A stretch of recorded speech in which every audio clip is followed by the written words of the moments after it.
It's starting. Yeah.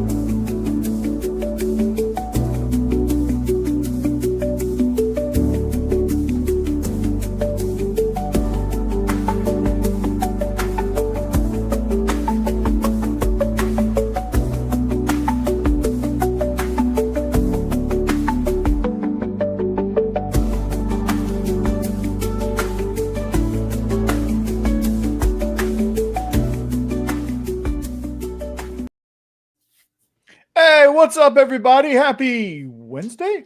It's Wednesday. It's SEC After Dark. It's Thanksgiving Eve. I'm preparing my stomach by making sure I eat nothing between now and Thanksgiving meal so I can enjoy my mountain of food tomorrow.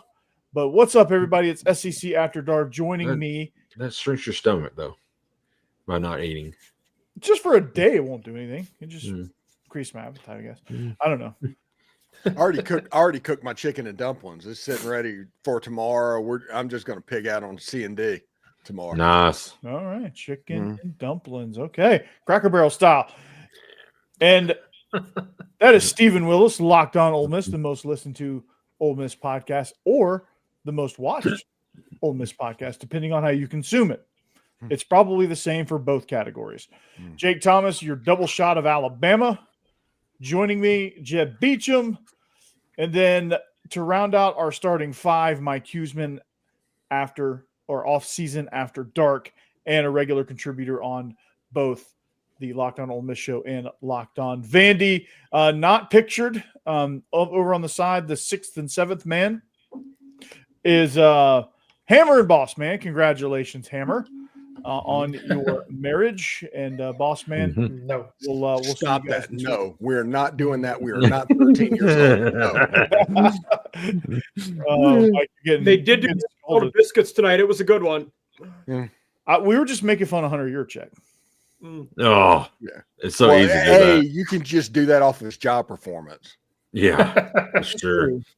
But his job performance is summed up in one hand motion. That's his job performance. All right, so welcome in. It's about that time.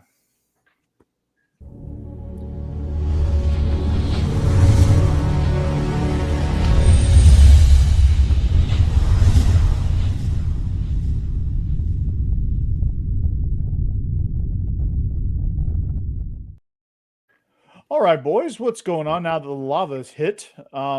We're going to do this we're going to format this a little differently. I'm going to try something tonight, so bear with me here. We're just going to talk, and then at the end, we're just going to flash up our picks. Isn't that what we normally do? Yeah, I know what we normally do. Well, we started off being like all formal about it, but I like that. Put that back up there, Mike. Old school TV this week. Yep. Yeah. I like that. Yeah. A little retro, I love that. I like had Pearl Harbor Day flashbacks. I know. I was thinking Japanese too. Yeah. Like 1920s Barnum and Bailey circus stuff. It is the top of the circus tent. Which would make sense with what's been going on in Ole Miss. Yeah. Sure. Why I didn't pick the Illinois or Missouri, Arkansas, and LSU, Oklahoma.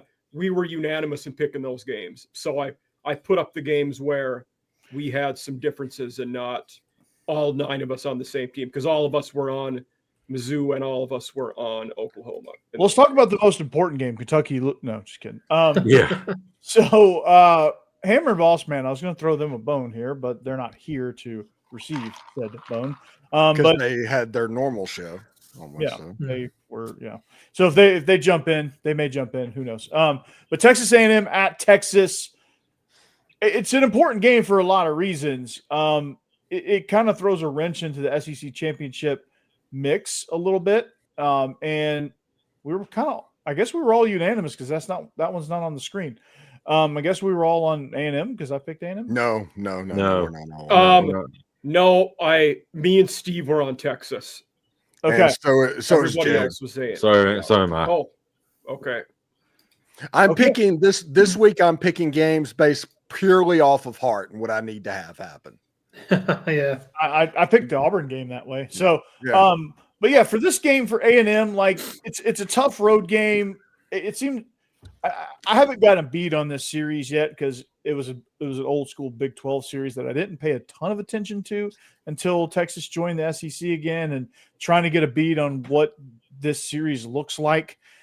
I'm thinking the home team is usually pretty successful in this particular series, but A&M is electric, dude. Like Cassius Howell is probably the best defender in the country, and he's gonna raise hell against Arch Manning.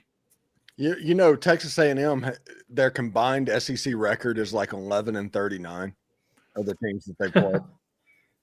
Wow. It's just a dream schedule, literally a dream schedule. Like Texas A&M, at least they played Notre Dame, I guess, and won that game. Last year, Indiana played Ohio State, so I guess they had that to their credit. But Texas A&M's played nobody. Texas will be the best team that they have played. And in the conference, in the conference, and right now Texas is playing well. Arch is playing like we thought Arch would play at the beginning of the year, or everybody did it. Arch is playing well. This is a better Texas team. They do the quick passing game, which will neutralize Cassius Howell just a little bit on the outside, and Ryan Wingo and those receivers. They're a lot to deal with. The important thing for Texas is run the football so you don't end up in a 3rd and 9. Yeah. That's all you have to do to win this game, because we have seen Texas A&M against South Carolina give up a boatload of points to some athletes.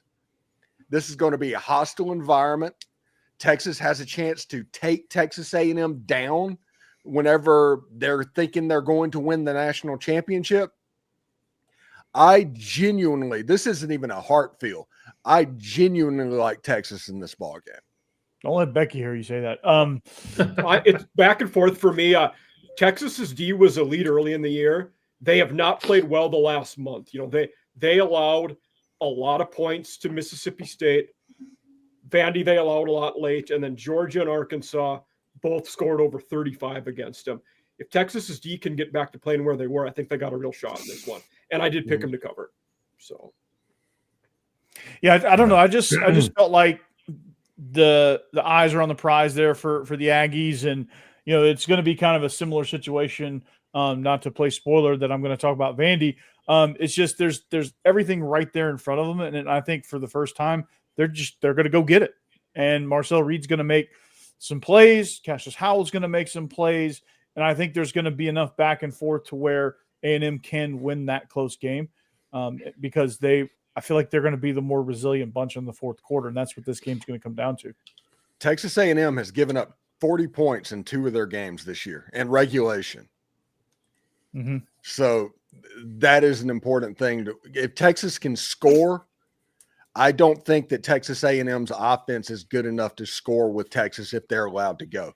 The only hope that A&M has in this game is that they neutralize not necessarily what Kentucky and Florida and those guys did with Texas, but just slow them down to where there's a couple of punt series of what's going on. Because if Texas gets rolling and it looks like the fourth quarter against Mississippi State or how they've looked in against every defense but the Georgia Bulldogs, essentially, it could be a long day, especially in that stadium. Going on the road, Darrell Royal Stadium.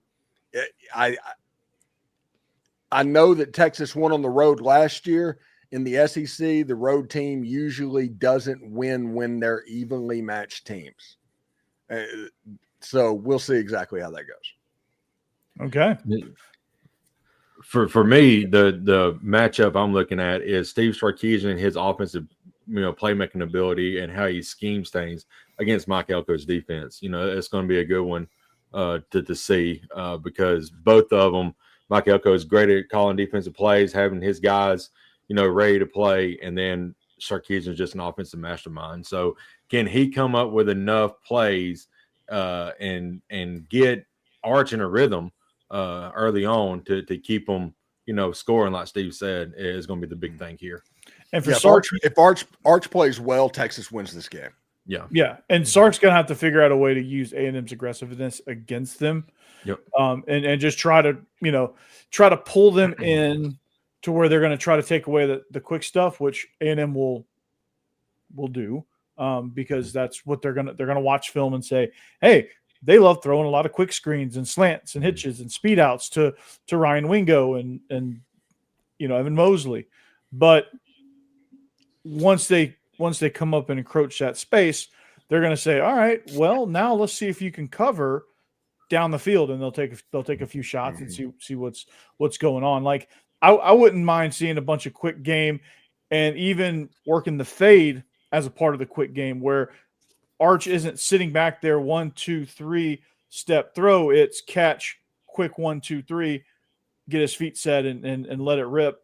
Try to get the ball in the air when Wingo or whoever he's throwing to is about 15 yards down the field. You want to try to hit that route at about 20, 25 max. Another thing is, if Texas rushing game has not, kind of like Alabama, has been non-existent this year. If they can rush the ball just a little bit in this game, will take a lot of pressure off Arch as well. Yeah, any bit of run game will help. If they can get A&M on their heels, which is not an easy thing to do, they should be pretty successful. But I think A&M, like I said, there's that extra motivation factor. They want to go down and the road team won last year, which kind of goes against the trend that I talked about when I introduced this game. So we'll kind of see, and that was just years of this rivalry not happening, and then all of a sudden it happens. And I think Texas Texas was at a peak, and A&M was not, and I think there was a lot to that. And so this year, they can return serve, and then just it'll all even itself out as this series carries on. But I just think, I don't know, I just have a gut feeling that A&M is going to win this game. Yeah, well, that makes one of us, because battered Aggie syndrome is real, and in the second half, there is no comeback if you're down 30-0 in this game. No, absolutely not. It's just not going to happen. And if you lose, if you're Texas A&M and you lose this game, you automatically become the lowest ranked one-loss team in the college football playoff rankings, because your schedule has been horrible. Yeah. Mm-hmm. And the resume is not going to line up. So Texas A&M legitimately can go from being a bye team if you beat Texas to being a traveling team in the playoff. I think they're going to make it, but they could be a traveling team because of the drop that they would have. There's 7 teams that they'll drop to 7 or 8 at the highest if they lose. So that it's on the cusp there, especially pending who wins the Big 12 and that champ jumping them. So that being a road team's not out of the question. Yeah. Would losing this game, would it knock them out of the SEC championship? Losing this game would absolutely knock them out of the SEC championship. They would need to root hard for Auburn. No, because if Auburn won and Texas A&M lost, Ole Miss is in the championship game against Georgia. So they're screwed either way. Okay. Well, so they would need 2 of those teams to lose to stay in with 2 loss. Yeah. Right. So they would need Ole Miss and Georgia. If Ole Miss lost to Mississippi State, A&M could swing back in. Georgia would go if Alabama or Texas A&M lost. They're like the next step. Yes, they are. That is absolutely right. Yeah, and then if another one dropped a game, if Alabama dropped their second conference game, because they would have the tiebreaker over Ole Miss, then Ole Miss would sleep in, and it would be an Ole Miss Georgia SEC title game.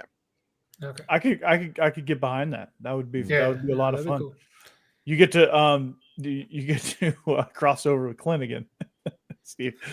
That would be awesome. Oh my gosh. Steve, we need to get rid of that chat. Whoa. We're on delay. Jeb, what have you been searching today to pop them up? Oh, I thought it was Bank of America. I didn't read too far. BOA stands for something. I don't know. Jesus. Yeah. They gone. Oh man. Wow. What the hell? I didn't see it. Yeah. Oh yeah, it's just a spam bot that was trying to sell dildos. I like it. Yeah. Solid. Yeah. They didn't leave a link though, so whatever. Yeah. What is Jeb going to? We saved Jeb. We saved Jeb. Yeah, Jeb, you're safe, buddy. I don't need one of those. Well, we are live. But they might have other Yeah. toys. Well, it's okay. All right. You can't Jeb. count. Jeb, is that your burner account? Yeah. Yeah. Dang, Jeb. Mm. You clicked the wrong chat, brother. By the way, that Texas A&M game on Friday, ABC's lineup is fire. Absolutely. It is. Oh, yeah. All the way through. Yeah. My goodness. Friday's gonna be Friday, a I'm good not day. going anywhere, and it's just going to be on ABC all day. Mm-hmm. Yeah, you got Georgia at 2:30 or 3:30 for you, Steve. Mm-hmm. And Mike. Yep. You got clean old fashioned hate. That game's going to be a lot of fun now. The wind is the I mean, There's the Egg Egg Bowl, Bowl. the first one? Nothing's going on there. Yeah. Yeah, that's the first game. yeah, So that it's- game. Yeah, it's the Egg Bowl.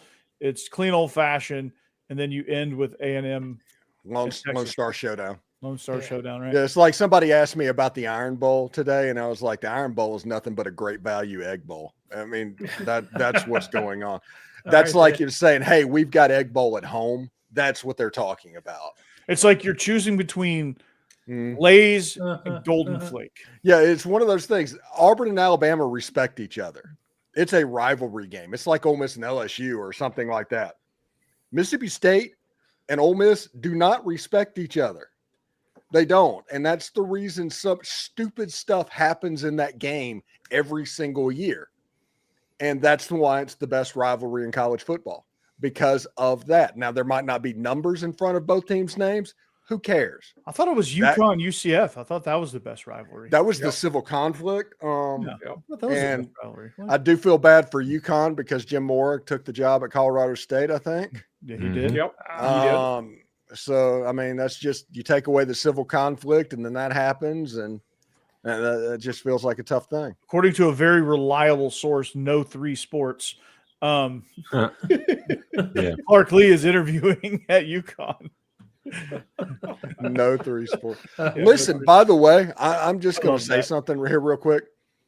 I think we are really close, if we're not already there, to where you cannot look at On 3 for Lane Kiffin or Ole Miss news and take it as a reliable thing. Yeah. We are almost there, if not already. Does the is it because the person who runs that, their initials are the same as the state that Diego Pavia used to reside in? No.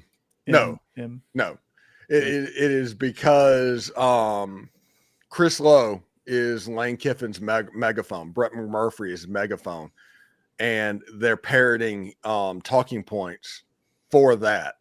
I mean, it's obvious. Like Brett McMurphy, he actually deleted this tweet, but after the announcers at the college football playoff rankings said, no, we didn't consider Lane Kiffin and all this. We use metrics and all that. There will be no data point that you can go off of if Lane Kiffin took another job. And Brett McMurphy asked the question, it's like, no, seriously, are you going to look at that? Are you going to look at that? And then a little bit later on in the day, he said, if you look at Vegas, Vegas says that Ole Miss would be looked at 4 points less if Lane Kiffin left. And that is so obviously CAA and On 3 working together to put out talking points of a coach. That is not a news organization anymore.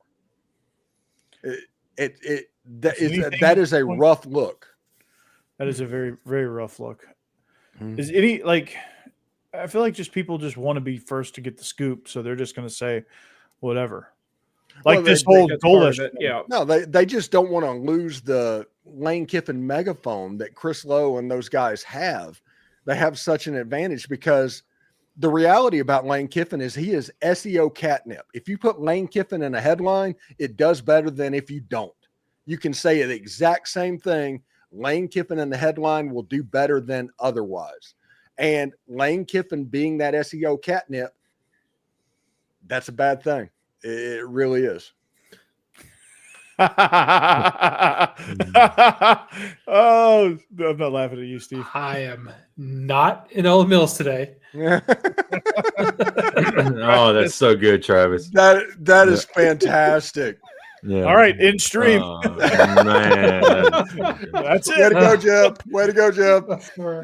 That's it. Victory. Travis, you are the man. Yep. Yeah. Please yes. tell me where you're from, Travis, and who's your team. Yeah, put where you're commenting Alabama. from so we can share. Yeah. Okay. He's an Alabama guy. Yeah. He's one of yours, Jake. No, I love it, dude. That's fantastic. Yeah, the Olin Mills thing's sticking. Awesome. One of the coolest things that I've done on my channel, which by the way is about to hit 18,000 subscribers in like weeks. Nice. I'm only 17 behind you, so I'm nipping at your heels. Yeah.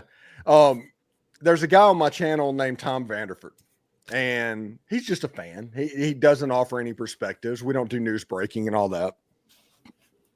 He's just a fan. We started calling him 2 years back the mayor of Corinth because he's from Corinth, Mississippi. And that is caught on so much that now I can just like thumbnail title The Mayor Speaks, and they know exactly who that person is. And that is something I just thoroughly enjoy. I first time I did the pregame show with you said that he was going to Oxford. I thought it was the actual mayor. I didn't know it was this guy. No, it's a guy that's just been doing my show for 3 or 4 years. That's from Corinth, Mississippi, and all that. And we just started joking around, calling him the mayor of Corinth, and it took off. There you go. So that's our mayor moment. It's Olin Mills. Jeb, I love it. Yep. Jeb's freaking coming down to Florida whenever he had appointments set up at Olin Mills, and yeah, you left your client hanging, Jeb. What the hell? Seriously, why would you do that? Give the man a refund at least. And now you know why I'm poor. Jeez, he had 3 wardrobe changes, Jeb. Come on. He was going to do the Step Brothers pick. Yeah. Good Lord. A nice sweater vest. It was all pressed and ready to go. Yeah, he was ready to go. For picture day, it was going to be the Christmas card for this year. You just ruined everything, Jeb. Congratulations. You are the Grinch. Hope you know that. Really? The Grinch. It's a rough night. Good God. Trying to sell us weird stuff, and now you're standing up. Jeb, it's a rough day for you, bud. Rough day for you. Rick and Bonnie's like, what? He's like, what did I miss? Yeah. You missed quite a bit, Rick and Bonnie. One day you're late. Yeah. One day you're late. Yeah, Jeb missed his Olin Mills appointment, and there's somebody that's not going to have a Christmas card this year because Jeb didn't give notice. Well, that's a bad Yelp review coming up. I have 1 star. Jeb, we need to see you. Head coach wants to see you. Bring your playbook.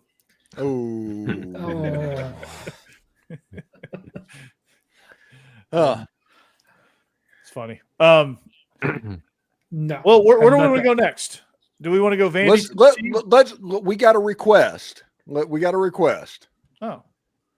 And that is Rick and Bonnie saying, I hope I didn't miss the Iron Bowl segment. Let's go ahead and do the Iron Bowl. Bonnie, Travis, I want to say this with all due respect. I need Auburn to win this game. Yeah. For Locked On that's Vandy, the one thing. I need Remember, Auburn to win this game. I'm not picking games this week based off of who I think's going to win. I'm picking games this week based off who I need to win. Give me for like multiple reasons. Georgia gets in the SEC championship. Vanderbilt, that could launch Vanderbilt into the college football playoff if they win. Which is absolutely hilarious. Tennessee has that hold over Vanderbilt's head for 1 year. Yeah. God, we're talking about the Iron Bowl. Get back to that. Okay. Iron Bowl. Okay. Iron Bowl. So, Auburn, for the love of God. I want to talk about that. Whatever voodoo you want to do, whatever I don't know what you in the innards of Jordan-Hare Stadium, I don't know what you do, but drum up some voodoo there and let's get some magic going and let's beat Alabama. All right. Because me personally, my fandom and my show both need Auburn to win. So, Jake, sorry, bro. Alabama people, sorry. This is just what needs to happen. Okay. I'm going to tell you something this is right just now. Surprising. Yeah. Surprising. I did, right Rick. now. Yes, I have Auburn covering. Yeah. You have them winning? This is set up for Ole Miss winning. Ole Miss going to Atlanta because listen to this. in the Texas A&M game, Ole Miss needs a Manning to win that game. Doesn't matter that he's at Texas, he's a Manning. And a Manning helping Ole Miss, that's a tell old as time. Mm-hmm. At Auburn, after Hugh Freeze got fired, the offensive coordinator is Derek Nix, who spent 20 years at Ole Miss and got to Auburn about a year ago. He is beloved in Oxford, Mississippi. Derek Nix and Arch Manning are going to help Ole Miss go to the SEC championship game. And maybe play Georgia. That would be fun. Beat Georgia. I mean, they were a 4th and 2 away from beating them last time. They're gonna get that 4th and 2 this time around. Anyway, Travis is taking his BP meds, Jeb, thanks to you. All right. He's taking it for the Iron Bowl, but really what's happening is you've stressed him out now because you won't take his picture. So Lord. So for real, I'm gonna switch my pick to Auburn now. Does Auburn have a chance? Yeah. What chance do they have? What is it that's going to get them over the top besides all the weirdness that happens in Jordan Stadium? I was going to say that voodoo. That's the only thing that's going to get them over the top. Just look at how the last 3 games have gone. Yes, Auburn has a chance. No. I mean, Alabama doesn't want it because the reality of this situation is, okay, and I'm not making fun of Alabama when I say this at all, so please don't take it that way. If Alabama doesn't win this game, they're not going to the college football playoff. And then Kalen DeBoer would miss the college football playoff back-to-back years, which means this season goes from the fact that, hey, this is a national championship level team to, oh my goodness, that Florida State game was right. It just that quick. And I hate it for Alabama fans, but I think that's going to come. And then Caleb DeBoer bolts for Penn State, and it's just hilarious. and then Lane Kiffin leaves LSU or Florida for Alabama, and we just have a circle of like the craziest coaching carousel ever. That would be wild. That would be kind of fun. Hey, if and when, because that's a headline that On3 put out this week, if and when Lane Kiffin takes the LSU job, at that point, I officially no longer care about Lane Kiffin. But it would be funny to see just a wake of destruction, kind of like that Grim Reaper gif and just knocking on doors going down. Yeah. Mm-hmm. Mm-hmm. All right, Jake, your rebuttal. Well, the last 3, actually the last 6 Iron Bowls that have been played in Auburn is 3-3. It's split right now. But the 3 wins Auburn has, they were like 6th in the country, like in 2010 or something like that when Cam Newton was around, 2013 or whatever it was. They had Nick Marshall, might have been Nick Marshall, Jarrett Stidham, and Bo Nix. That's Cam Newton game was at Bama. Yeah, but other than that, the ones at Auburn, they were fringe playoff teams if there was a 12-team playoff at the time, because I think the worst rating worst ranking was 16th when they beat Alabama. Whenever Alabama wins, Auburn does not have a good team. Auburn has a decent team this year. They're not great. Alabama has so much more to play for than Auburn does. And I just think that talent-wise, Alabama is more talented. Their defense is playing a lot better than it has, the last couple of weeks.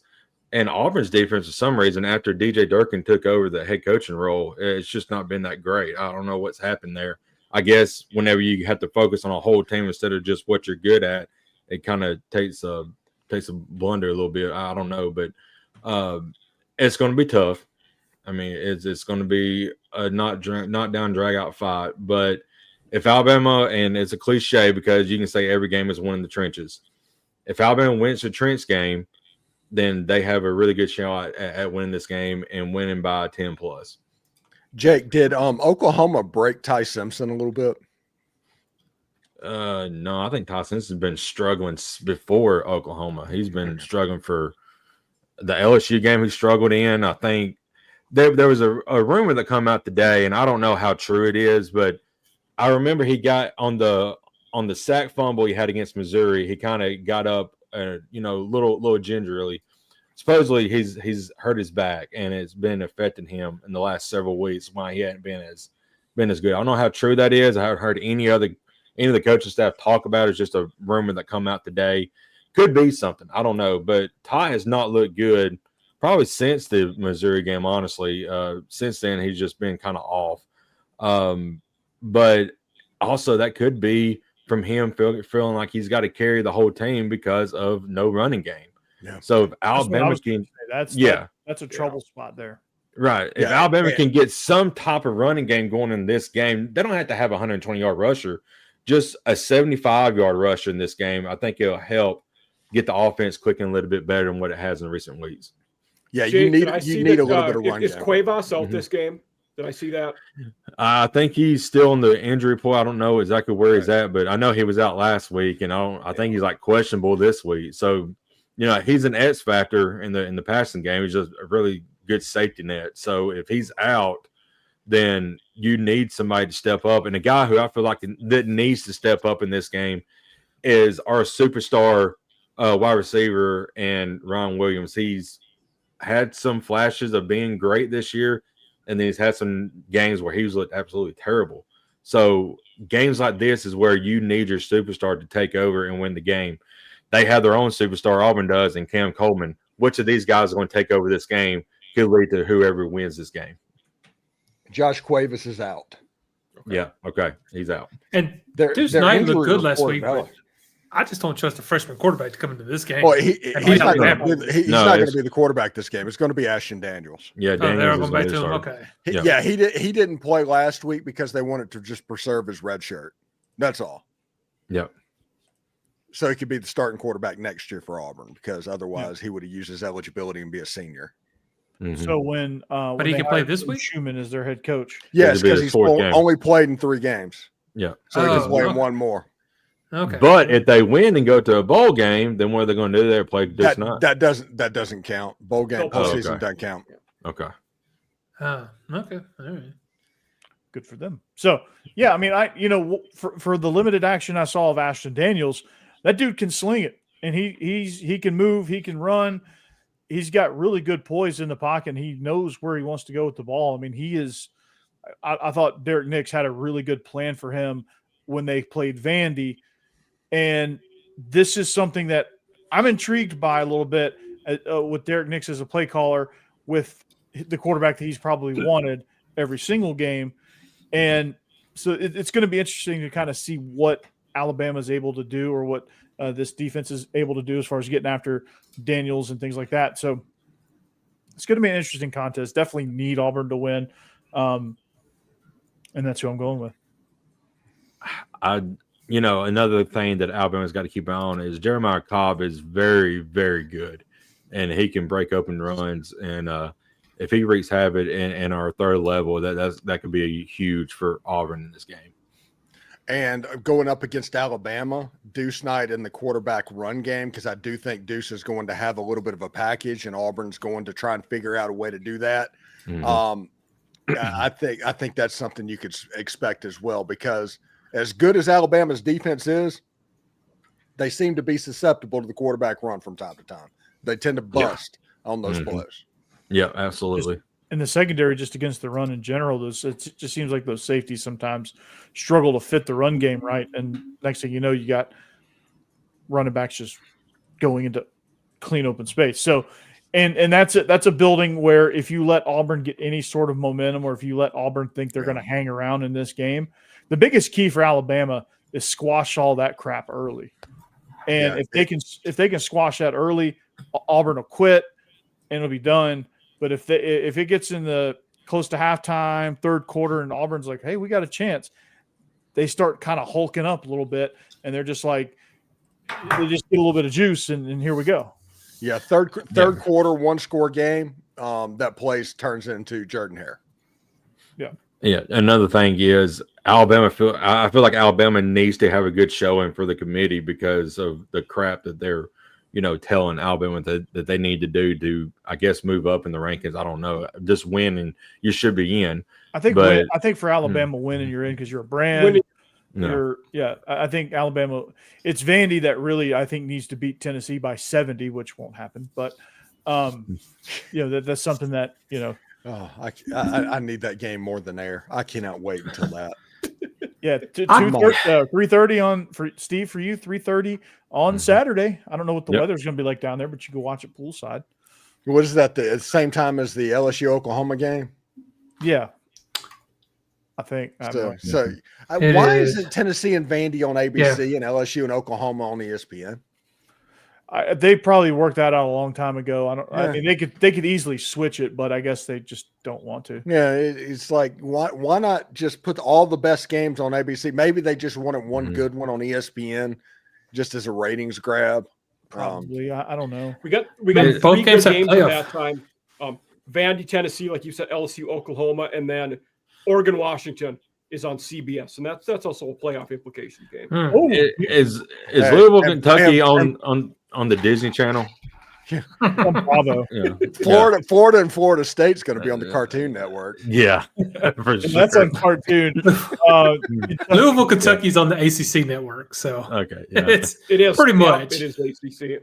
And Clemson, South Carolina is going to be on Bravo because there's just all kind of drama. It's like Dabo and Shane Beamer are like the Real Housewives. It's the Real Housewives. That game's SEC Network. Thank you very much.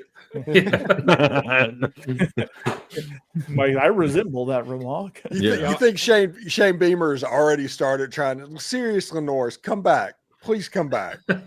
Norris is going to come back. We'll get you a better offense coordinator. You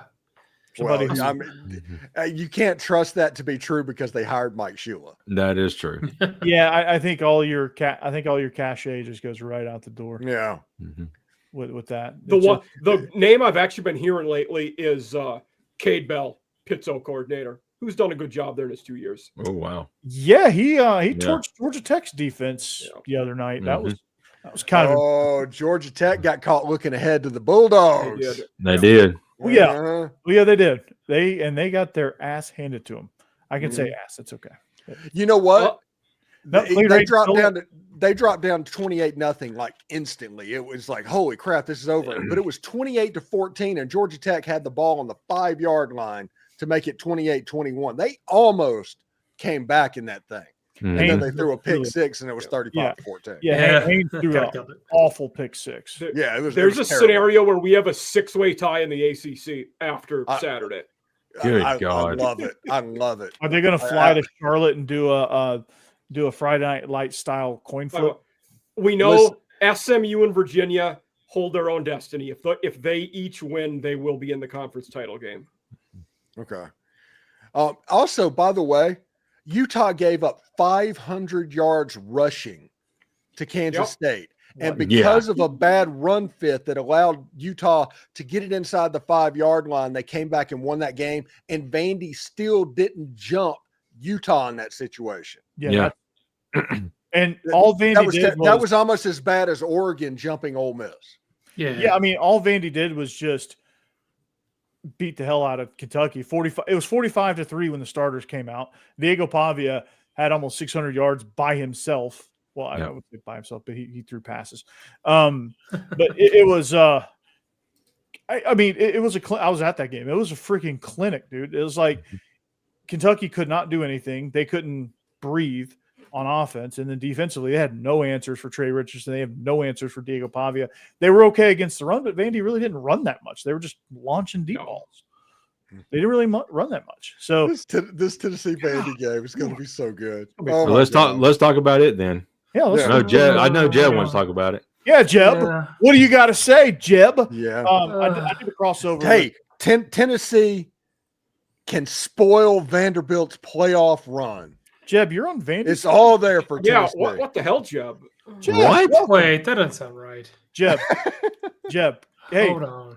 Jeb, it's okay. You picked the balls. You picked the balls. Okay, I was going to say, I think I always he picked the balls. Yeah. You had Mr. C I'm as wrong your avatar sometimes. one day, so it's okay, Jeb. You can come over.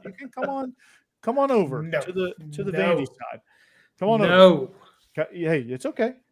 You want to know how desperate this is for Tennessee? Not only are we trying to spoil Vandy's playoff hopes, which is just we're not going to be in the playoffs. We're trying to spoil theirs.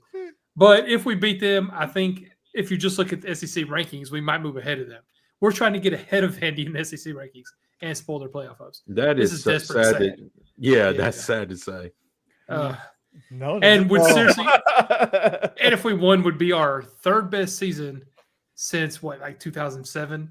So, yeah, it's a rough season, but I just it's a want good to see all season. the throwing in this game. Rough season, you're We have the Hey, Yeah. no matter what happens, Vanderbilt is going to have a Florida Bowl this year if they don't make the playoffs. Nice. And that is cool that they go down to ReliaQuest or Gator or what is it, Capital One or Citrus Bowl. Yeah.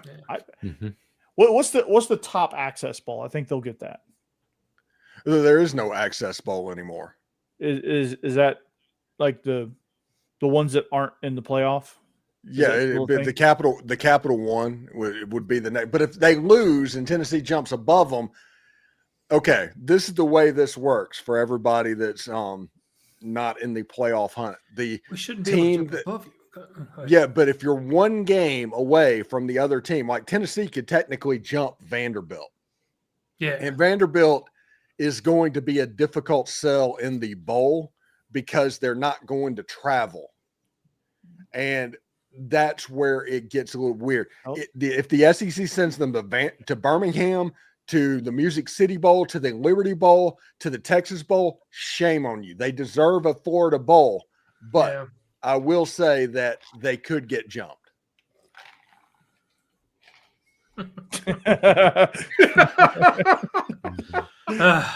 Man, Travis on it not. Travis dunking on you left and right.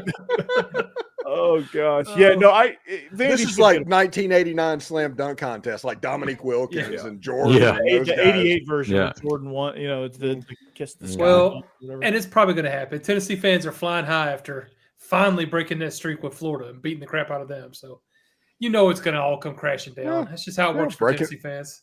Break another streak. Yeah, let's break another streak. What is that's what's going to happen? Nice.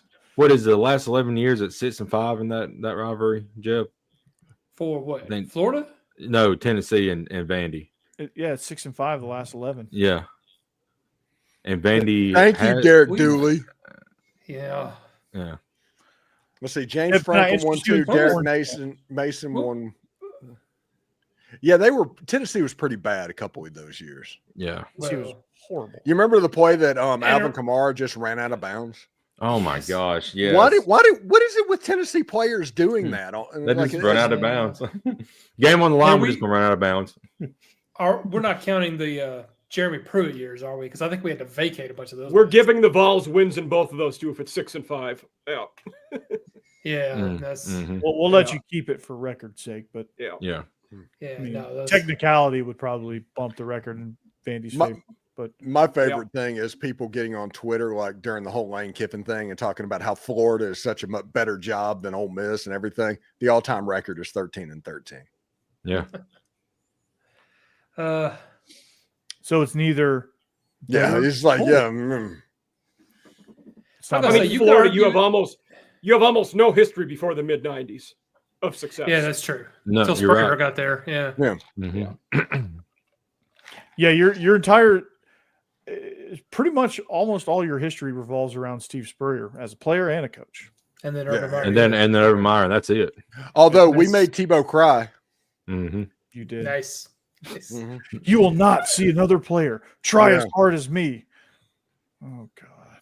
And that was on a play on a 4th and 1 that had to be stopped Tebow. Then almost stopped Tebow on that play that you couldn't stop Tebow doing. And it was like, oh, how sad. We stopped Tebow.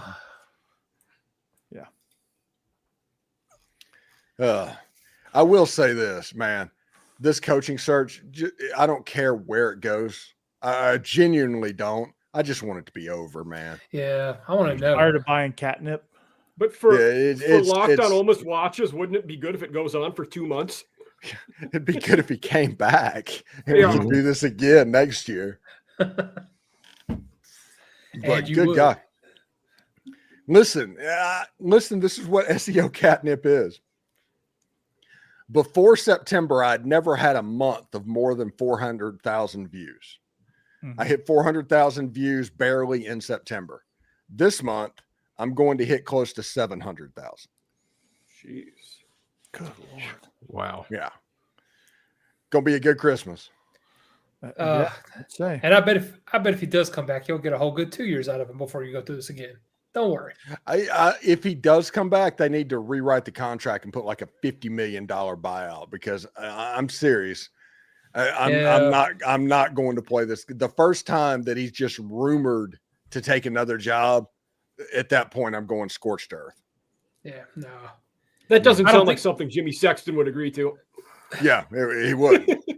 That's one of the reasons that, listen, if Ole Miss wins their game against Mississippi State, we're going to talk about that in a minute, and Ole Miss gets to the SEC championship game, it can get weird. Unless Ole Miss gets to the SEC championship game, I think this weekend there's some sort of resolution on everything. Yeah, it's probably fair. That's what happened, obviously smaller scale, but with Marshall last year, you know what? We all kind of knew Huff was leaving. Then they make the conference title game. Then he leaves the week after, and in his press conference at Southern Miss says, "Oh, I planned on doing this a week and a half ago, but we made the conference title game." Okay. Oh boy. Mm.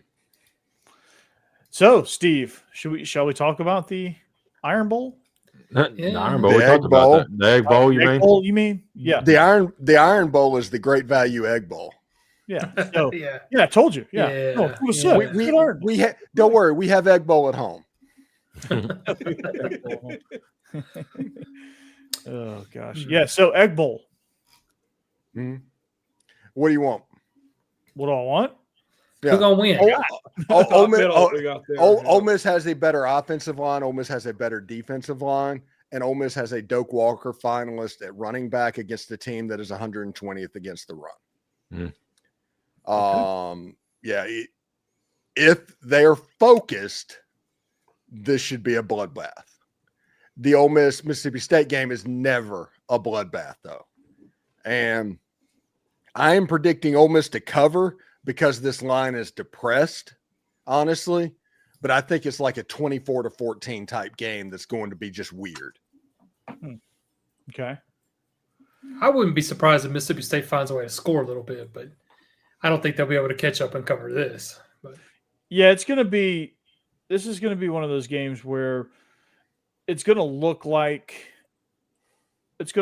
Ole Miss is in trouble, and then all of a sudden they're just not. Yeah. And you're just like, how did we get here? And Steve, correct me if I'm wrong, but that's kind of the nature of the beast, right?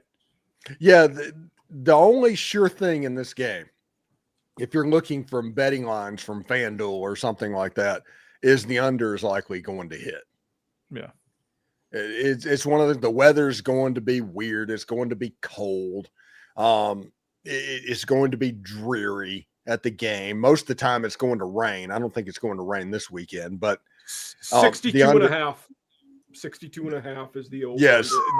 There's no way that this game is going to be 32-31, in my opinion.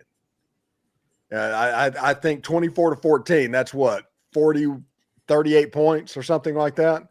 Yeah. Even in my head, I'm thinking this is well under. But I do think Ole Miss has the better football team. And they come out flat, though, with all the distractions? I don't think so, because everybody needs to remember that this happened this week and all of that, but this has been going on for a month, and they didn't come out flat against Oklahoma. They didn't come out flat against Florida. They've done a pretty good job of staying up, and maybe that's the nature of having a team full of transfer portal players, to where they're just not invested into a routine or anything like that. But Daquan Wright was on my podcast before the South Carolina game, way back when. And he said, listen, there's no days off for the next 30 minutes. I'll be right back. 30 days. There's no days off.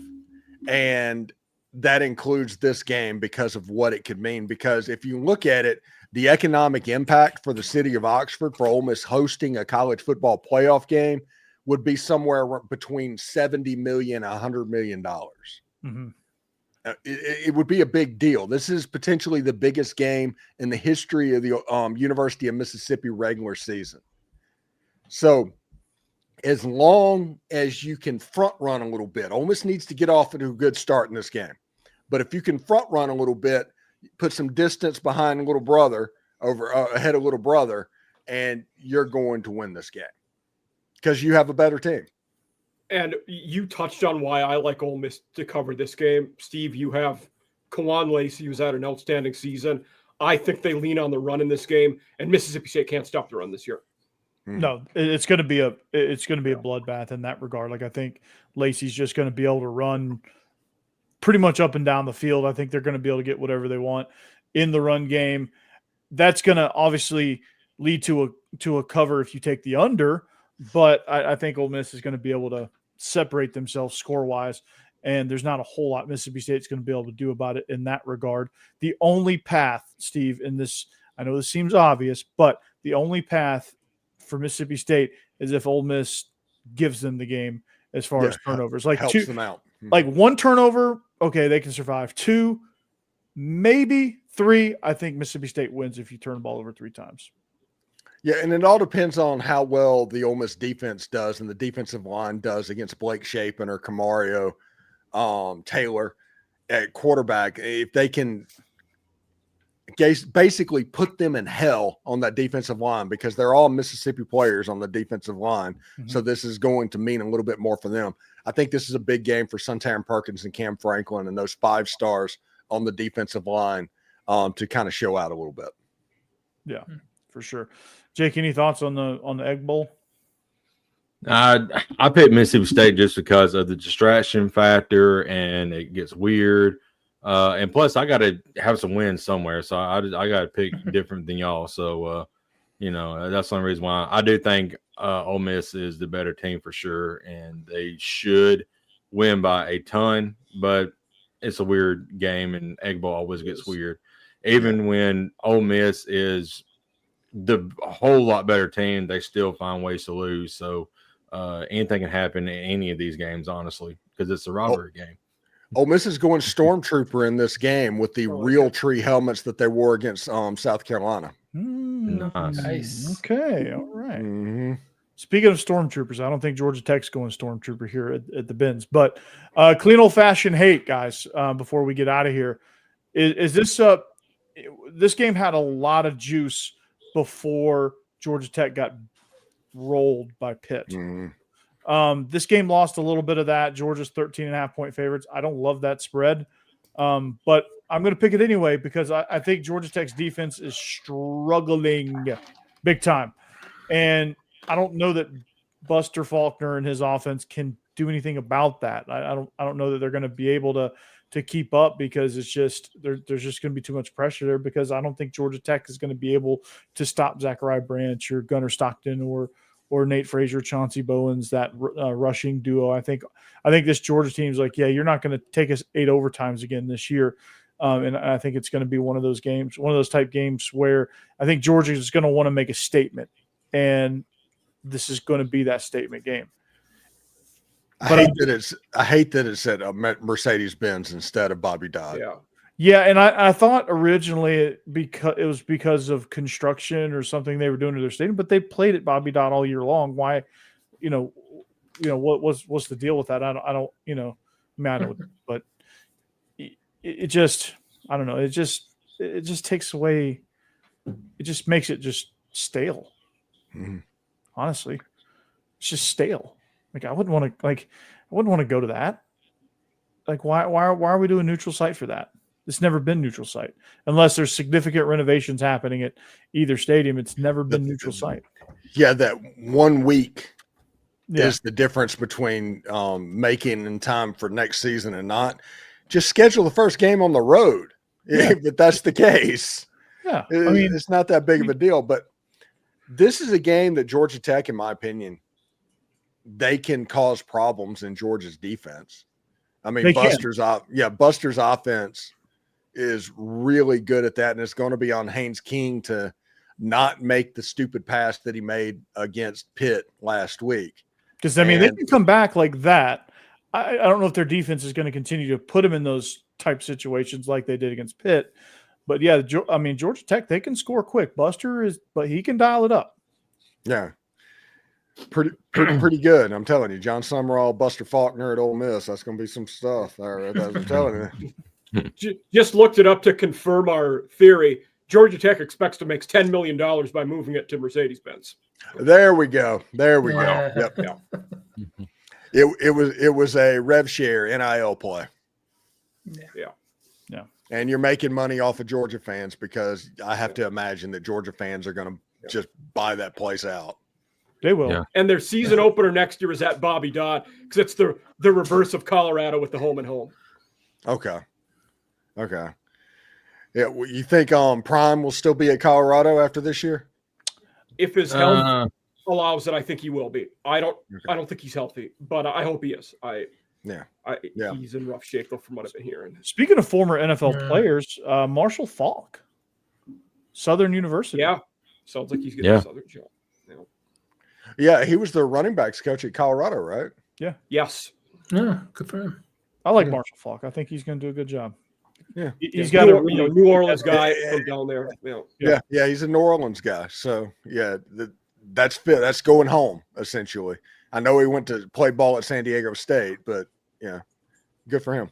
Yeah, so a very good hire for Southern University. I think if you're going to get a former player like Marshall Faulk is a really good one to get because he's been around the game in that capacity for a long time as a TV analyst and as a coach and camp coach and just kind of different versions of that and seeing the game in an analytical format. What kind of year did Michael Vick and Deshaun Jackson are they having? Jackson very good, Vick very bad.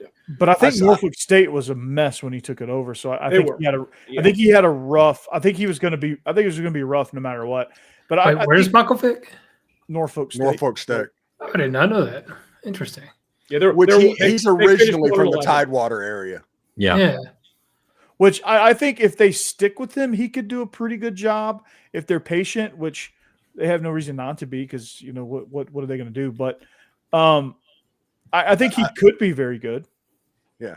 I saw Deshaun Jackson pop up on the Cal Hot board. That's the reason. They finished 8-4 at Delaware State after a bad year last year. Funny, you just mentioned San Diego State for Falk. Sean Lewis is also a guy we're hearing for that Cal search. That'd be nice. Which would make sense. Yeah, that'd be nice. That would have been somebody that if Wisconsin would have moved off Fickle, that I would have liked to see them go for. Yeah, but which I you need somebody to do the Brett Bielema thing at Wisconsin. That's their identity. I don't know that Chris Kleiman would have taken that. I don't know if he would have or not. Yeah. Do you think he would have, Mike? I don't know if Kleiman would have. I do think Lance Leipold probably would have, and I would have taken him. Oh, that would have been a good one. I didn't think either of those two were going to be viable. I think another Wisconsin, Jason Candle would have been an all right hire at Wisconsin, I think. Yeah, he's been strangely pretty stingy with not leaving Toledo, which good for him in that regard. Well, he kind of Matt Campbell rubbed off on him because they've been trying to get Matt Campbell at Iowa State for 5 years, and it doesn't work. Yeah. It must be really nice to have a coach like that. I can't imagine that feeling. He's the exact antithesis of Lane Kiffin. Yeah. He's the polar opposite. That's pretty funny. Yeah. So that's going to be interesting. Where does Penn State go? Do they pull Drink away from? Well, they might. The interesting theory that's Dylan Raiola's younger brother is a big commit who decommitted from Nebraska a couple days ago. Mm-hmm. We're now hearing there are doubts that Raiola will be back next year. I'm wondering, and other people out there, has Rule told them he might not be there next year? Is that why it's happening? Well, to be fair, the Raiola's buddy, he signed an extension. I was like, come on, the buyout's not changing. It doesn't matter. Kurt, unless the buyout's $50 million, it's not prohibited. His Baylor extension goes to 2027, by the way. Let's see how that goes. Yeah. But also the Dylan Raiola went to 4 different high schools too. So he did. He just likes transfer. Yeah. That could be like oh, okay, I did my time at Nebraska. Now I'm going to go over here to Oregon, and then I'm going to go back across the country to Penn State. Like he'll want to touch all four corners of the, he'll transfer a bunch of different places. Maybe he wants to go back to Georgia and replace Haynes King. Georgia Tech. Isn't that what I said? No, You said Georgia. Okay. Yeah. It was still right. You could go back to Georgia and replace Haynes King. That is a factual statement. Yeah. But it's the state, not the university. Yeah. So sort of true. Yeah. Yeah. So Matt Rule, I mean, is there some serious smoke there? I mean, from day one, he was a big name in the search. It dipped when he signed an extension, but he was one of the first names that got brought up, so it wouldn't shock me. The other one, Bob Chesney's heavy in that mix now at JMU. He could be the guy there as well. Be a nice hire. Yeah. And like Alex Golesh, the Arkansas that got leaked around there, and then Alex Golesh is like, "Whoa, I haven't committed anywhere. I haven't signed anything." Yeah. The rumor is that they're waiting on the Lane Kiffin domino to see what happens. So before we had this conversation, so I'm gonna edit in our title. I'm gonna edit a question mark in there. Yeah. Question mark there, just in case you're wondering. Yeah. Talking about former, NFL players who potentially could become head coaches. One guy that I find interesting, he's a GM at Stanford, and that's Andrew Luck. Could you potentially see him taking over that Stanford job in the future? I think he likes doing what he's doing at GM. I think he does too. I don't know who because he's a true GM. He is. Mm-hmm. So is Ron Rivera at Cal, who just fired Justin Wilcox. Right. Yeah. I mean, you're seeing college football GMs become college football GMs. Yeah. And so that's going to get interesting. That situation is going to get interesting because Frank Reich's like, I'm only going to do this for a year. Right. So what happens there? Like now you got Stanford versus Cal battling for coaches. Mm-hmm. It'd be pretty sick if they brought back Price. David Shaw. Yeah. So why do I keep saying Price? They were absolutely terrible. It's like after COVID, they were terrible with Shaw. So I don't think that's in the cards. They were so bad. Look, I don't know. And I think he's enjoying life in the NFL too. He's an assistant with the Lions. I think he likes doing that. Yeah. Yeah. I think it was after Christian McCaffrey, he kind of fell down. Yeah. I mean, they went from 10 wins, 9 wins, 9 wins to 4-4-3-3, and then he was done. Yep. So so that'll be interesting. Kind of see what they do, what Cal does. Deshaun Jackson would be a fun hire at Cal. Just that would be fun. Mm-hmm. They should just go. They should just go completely. Speaking of former NFL players, go get beast mode. Go get Marshawn. Say, hey, we need some life in this program, Marshawn. Come save us.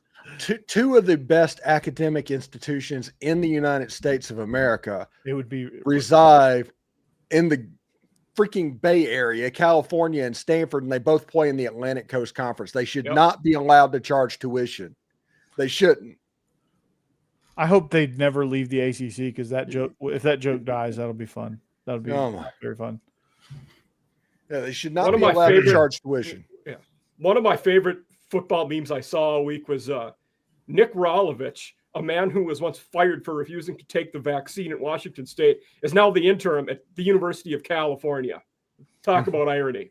Yeah. Pure irony. Corey, 2 minutes.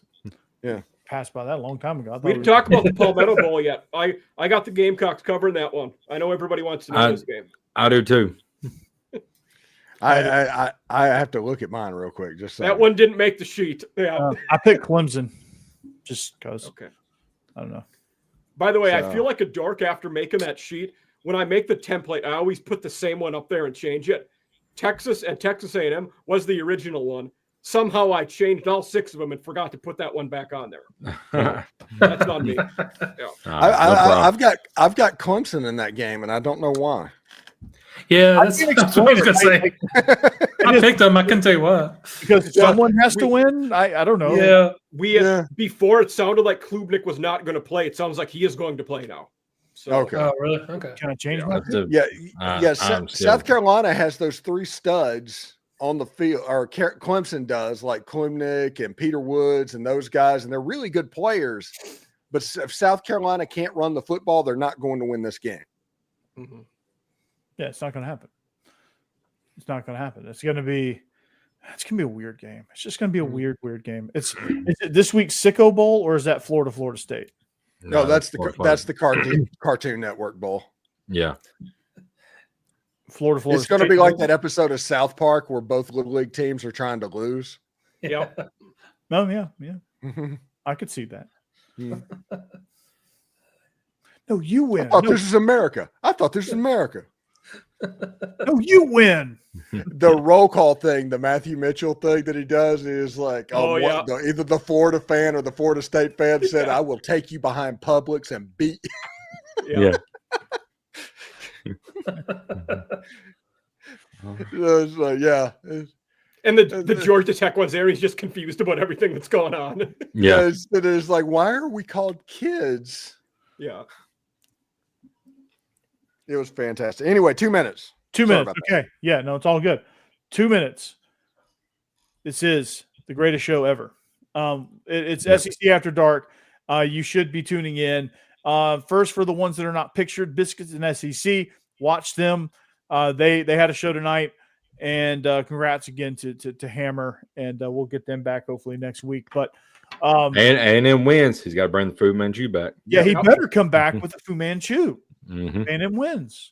Yep. Good point. That's one of the reasons also that Texas is going to win that game, because there's no way we would get that joy. Right. Yeah. Yeah, I know. So I'm rooting for A&M on that one. And then you've got the yardstick wielding Mike Huseman, who is a contributor on the Locked On Network on 2 shows, Locked On Ole Miss and mine, Locked On Vandy. And he does his own show, Off Season After Dark. So you're going to get a heavy dose of G5. It's great. It's a great perspective. Kansas State episode came out today. Next week, I'm hoping to get an FCS playoff episode out, talking to an NDSU guy, trying to get them on. So nice. hopefully an FCS playoff episode next week. Nice. Well done. And then you got Jake Thomas, double dose of Alabama, double shot of Alabama. And you're going to need both of those shots this week, apparently, because this Iron Bowl is going to be very nerve-wracking. So, but if you want to get all the insight on that game, check out Jake Thomas and check him out with Stacey Blackwood on Tide Talk Live, where they discuss as a tandem, and then he's a solo act on Bama After Dark. So check him out. Jeb, do better with your Ole Miss stuff. Just don't stand up your clients, okay? Seriously. Just don't do it. Corey, by the way, 710 people tonight. Thank you all for joining. Yeah, shout out to all 710 of you. 11 now. 7-11. Let's keep that. I want to say special goodbye to Rick and Bonnie and nobody else. Jeb is petty. Yeah. Oh, love it. We did have fun on this Thanksgiving Eve, and we will hopefully have a show next Thursday for the championship games, talking about this whole freaking coaching search going crazy. Oh, and that's Stephen Willis, Locked On Ole Miss, close to 18,000 subscribers. Check him out. I'm Corey Burton, Locked On Vandy. And just like Steve said, we hope to see you guys. We're gonna be back on our regular schedule next week, all things considered, and we'll be talking about telling management. Oh, jeez. Oh my God, that's so good. Rick and Bonnie, try to figure that out. Come back next Thursday night, Travis. Until next time, Travis, you got a lifetime invite. Please come back. You're our new associate producer in the chat. So we love you guys. Have a happy Thanksgiving. Happy Thanksgiving. Enjoy all your turkey, your stuffing, your mac and cheese, your mashed potatoes, or whatever it is you eat. Chicken and dumplings if you're Steve.